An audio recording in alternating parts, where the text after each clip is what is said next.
everyone, you are welcome to my channel. In today's video, we are doing chapter 2 from class 8 science book Curiosity. The name of the chapter is The Invisible Living World Beyond Our Naked Eye. हम इसके केवल short questions ही करने वाले हैं, क्योंकि short questions अगर आप समझेंगे तो आपको लॉन्ग क्वेश्चन भी समझ में आएंगे और उनको आपको लिखना भी आसान हो जाएगा. Let us start the video. Question number 1. What are micro organism और माइक्रोब्स?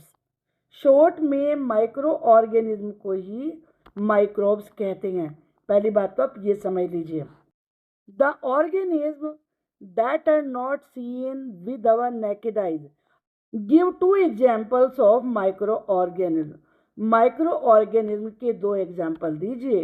एक है बैक्टीरिया और दूसरा है fungus. What are the four major groups of microorganism? Microorganism के मेन 4 ग्रुप्स कौन कौन से हैं? बैक्टीरिया, फंगी, प्रोटोजोआ और एल्गी, ये होते हैं. Vote are viruses? वायरस क्या होते हैं? आपने बहुत सुना होगा, वायरल फीवर हो गया, वायरस फैल रहा है, कोरोना वायरस था. क्या होते हैं ये? वेरी टाइनी माइक्रोस्कोपिक ऑर्गेनिज्म, अर्थात वो ऑर्गेनिज्म जो बहुत ज़्यादा छोटे होते हैं, माइक्रोस्कोपिक, जिन्हें माइक्रोस्कोप से ही देख सकते हैं. और साथ में that reproduce only inside the cells of host organism. वो जिस ऑर्गेनिज्म में रहते हैं उसके सेल के अंदर ही वो रिप्रोड्यूस करते हैं. इसकी दूसरी विशेषता ये है. वो टूल हेल्प्स अस सी टाइनी ऑर्गेनिज्म. टाइनी ऑर्गेनिज्म को देखने में कौन सा टूल हमारी हेल्प करता है? वो organism that are invisible to the naked eye, जो नेक्ड आई को नहीं दिखते हैं. ये होता है माइक्रोस्कोप. ये वर्ड याद रखिए. माइक्रोस्कोप हमारी हेल्प करता है उन छोटे छोटे टाइनी ऑर्गेनिज्म को देखने में that our eyes can not see directly, जिन्हें डायरेक्टली हमारी आंखें नहीं देख सकती हैं. Why can't we see most micro organism without help? बिना हेल्प के हम ज़्यादातर माइक्रो ऑर्गेनिज्म को क्यों नहीं देख सकते? Most micro organism are too small, इतने छोटे होते हैं टू बी सीन, कि उन्हें देखा नहीं जा सकता. विद द अनएडेड आई, मतलब हमारी आई के ऊपर किसी प्रकार की कोई ना कोई हेल्प होनी चाहिए, तो तभी हम उनको देख सकते हैं. यहाँ पर लिखे हुए हैं ये माइक्रो ऑर्गेनिज्म. ये वायरस है. आपको अगर याद हो कि जिस समय कोरोना फैला था तो इसी प्रकार की शेप के टीवी पर दिखाते थे. ये बैक्टीरिया है, ये प्रोटिस्ट है, ये फंगी है और ये है algae. What simple object filled with water can act like a magnifying glass? वो कौन सा सिंपल सा ऑब्जेक्ट है, सिंपल सी चीज है जो पानी से भरा होने पर मैग्नीफाइंग ग्लास की तरह से काम कर सकता है? वो है राउंड बटम फ्लास्क, यानी कि वो फ्लास्क जिसकी जो बटम है वो राउंड होती है. फिल्ड विद वाटर, और वाटर से वो भरी हुई हो फ्लास्क, तो वो मैग्नीफाइंग ग्लास की तरह से काम कर सकती है. Who first use the word cell in science? Science में सबसे पहले सेल वर्ड किसने यूज किया? वो थे रॉबर्ट हुक. याद रखिए, Robert Hooke first use the word cell after observing cork under a microscope. जब उन्होंने कॉर्क को माइक्रोस्कोप के नीचे देखा तब उन्होंने सेल वर्ड का पहली बार यूज किया था. Who is called the father of microbiology? Microbiology के फादर किन्हें कहा जाता है? माइक्रोबायोलॉजी का फादर कहा जाता है Antony van Leeuwenhoek. Next question है, what is the basic unit of life? The cell is the basic unit of life. Which part of the cell controls all activities. Cell का वो कौन सा part होता है जो सारी एक्टिविटीज को कंट्रोल करता है? वो होता है nucleus. Controls all cell activity. जो मेन वर्ड है उनको आप याद रखिए. Which cell part is a thin flexible boundary around the cell. Cell के चारों तरफ पतली सी फ्लेक्सिबल बाउंड्री सेल का कौन सा पार्ट होता है? The cell membrane. वो होती है सेल मेम्ब्रेन. ये थिन होती है, पतली होती है, फ्लेक्सिबल होती है और सेल के चारों तरफ की ये बाउंड्री बनाती है.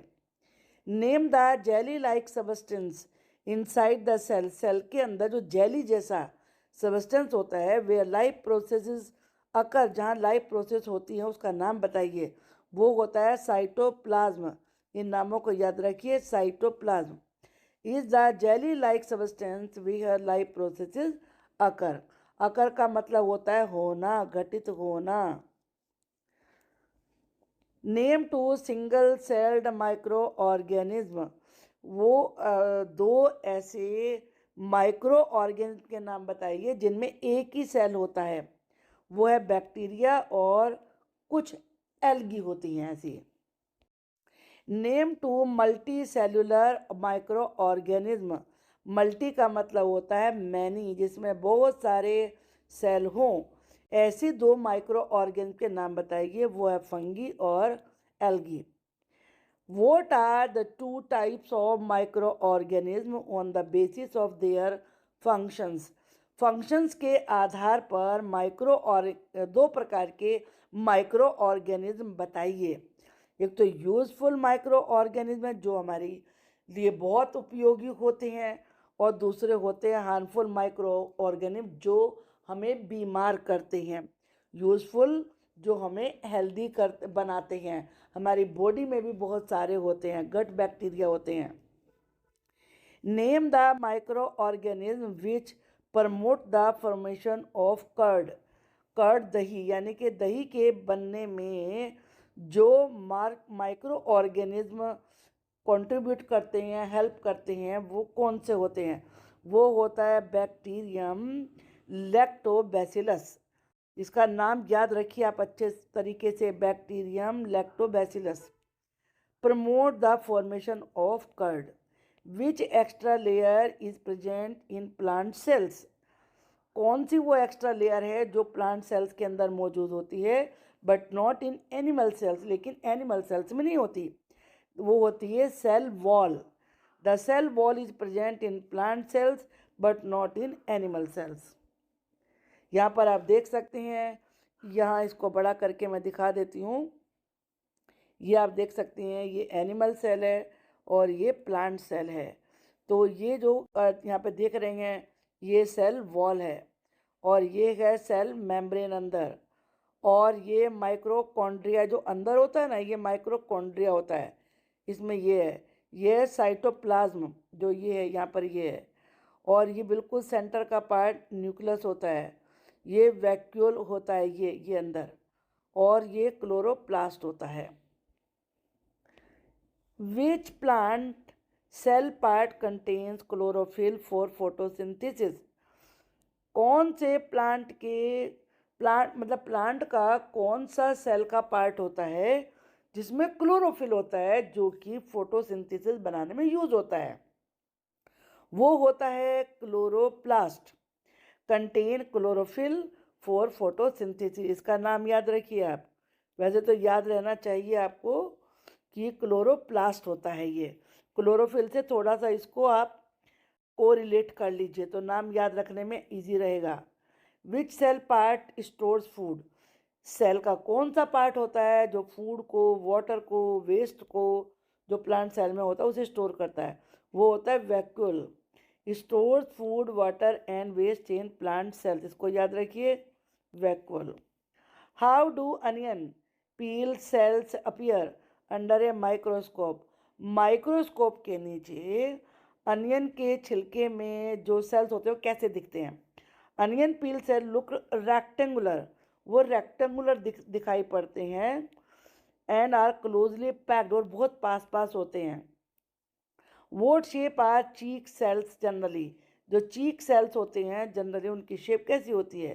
चीक सेल्स आर थिन, पतले होते हैं, फ्लैट होते हैं और इर्रेगुलर शेप के होते हैं, मतलब किसी भी शेप के बन जाते हैं, कोई एक उनकी फिक्स शेप नहीं है। Why do different cells have different shapes? अलग अलग सेल्स की अलग अलग शेप क्यों होती हैं? Different cells have different shape to perform specific functions, अलग अलग फंक्शन करने के लिए उनकी अलग अलग शेप होती है।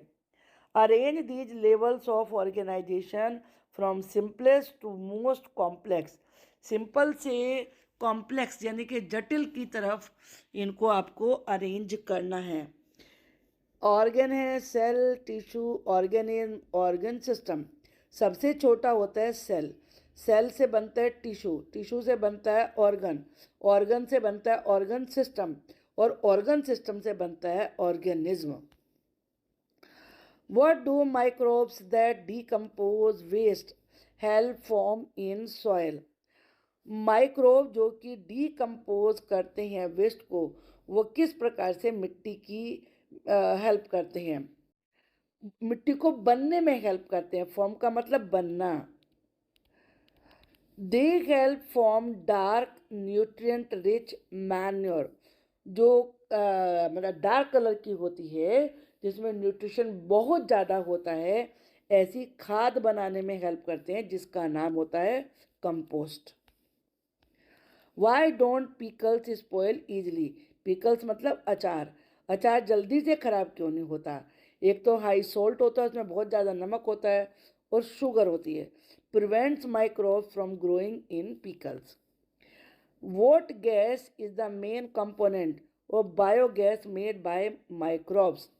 माइक्रोब्स के द्वारा जो बायोगैस बनाई जाती है उसका मेन कंपोनेंट, मेन पार्ट क्या होता है? वो होती है मीथेन। ये गैस है, ये आपको गैस बतानी थी। Methane is the main component of biogas. Which microbe is use to make dough rise? Dough को जैसे जिससे ब्रेड वगैरह बनती है वो ऊपर फूलने में कौन सा माइक्रोब हेल्प करता है? वो होता है yeast. Is use to make dough rise. ये देख सकते हैं आप, जैसे केक बनती है, ब्रेड बनती है, तो ऐसे बनती हैं rising dough. Which bacteria turn milk into curd? वो कौन सा बैक्टीरिया है जो कि मिल्क को दही में बदल देता है? वो है lactobacillus bacteria, turn milk into curd. Which bacteria living in legume roots fix nitrogen? Legume की रूट्स में रहने वाला कौन सा बैक्टीरिया है जो नाइट्रोजन को फिक्स करता है? वो होता है रिजोबियम। क्या नाम है इसका? Rhizobium bacteria fix nitrogen in legume roots. What are very small plant like organism? बहुत ही छोटे प्लांट जैसे ऑर्गेनिज्म जो वाटर के अंदर होते हैं वो क्या होते हैं और ये रिलीज करते हैं much of the earth oxygen? वो होता है माइक्रो एल्गी। जो आपको हरे हरे रंग के थोड़ी सी दिखता है ना पानी जहाँ पे गंदा हो चुका होता है, तो वो माइक्रो एल्गी होती है। ये क्या होते हैं? छोटे छोटे टाइनी प्लांट जैसे ऑर्गेनिज्म होते हैं that release much oxygen. Name a micro alga. Micro alga का नाम बताइए। Known as a super food, जिसे सुपर फूड रूप में जाना जाता है। ये होता है spirulina is a micro alga known as a super food. What do you mean by symbiotic relationship? Symbiotic relationship से क्या मतलब होता है? The relationship between two organism, दो ऑर्गेनिज्म के बीच में वो रिलेशनशिप जिसमें बोथ ऑर्गेनिज्म बेनिफिट, दोनों को फायदा हो, is called a symbiotic relationship. Name some preservatives, sugar, salt, oils, vinegar, ये कॉमन प्रिजर्वेटिव हैं। Where do rhizobium bacteria commonly live? Rhizobium bacteria आमतौर पे कहाँ रहते हैं? Rhizobium bacteria live in the root nodules of the leguminous plant. जो leguminous यानी कि जो दालें, मोटी दालें होती हैं, साबुत दालों की जो रूट्स होती हैं जब वो प्लांट के रूप में होती हैं तो उनके रूट नोड्यूल्स में रिजोबियम बैक्टीरिया होता है। आई होप कि ये वीडियो आपको पसंद आई होगी। इससे लेसन चूँकि बड़ा इंपॉर्टेंट है, तो इससे रिलेटेड मैं और भी वीडियो अपलोड करूँगी, उनको भी आप देख लीजिए। Thank you for watching the video.